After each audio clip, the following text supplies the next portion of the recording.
سیدنا انس بن مالک رضی اللہ عنہ بیان کرتے ہیں کہ رال، ذکوان، عصیہ اور بنو لحیان قبیلے نبی کریم صلی اللہ علیہ وسلم کے پاس آئے اور یہ باور کرایا کہ وہ مسلمان ہو گئے ہیں۔ پھر انہوں نے اپنی قوم کے خلاف آپ صلی اللہ علیہ وسلم سے مدد مانگی۔ آپ نے انصار کے 70 آدمیوں کے ساتھ ان کی مدد کی۔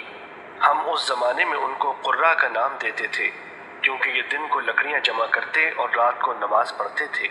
وہ قبیلوں والے ان کو لے کر چلے گئے۔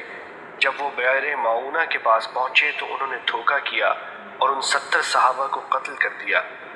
اس لیے رسول اللہ صلی اللہ علیہ وسلم نے صبح کی نماز میں 1 مہینہ قنوت کی، جس میں آپ ان قبائل رال، ذکوان، عصیہ اور بنو لحیان پر بد دعا کرتے تھے۔ سیدنا انس رضی اللہ عنہ نے بیان کیا کہ لوگوں نے اس واقعے کے بارے میں قرآن پڑھا۔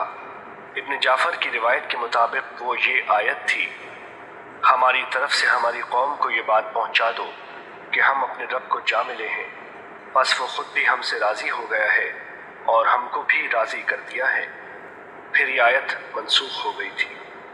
حدیث نمبر 1756، مسند احمد۔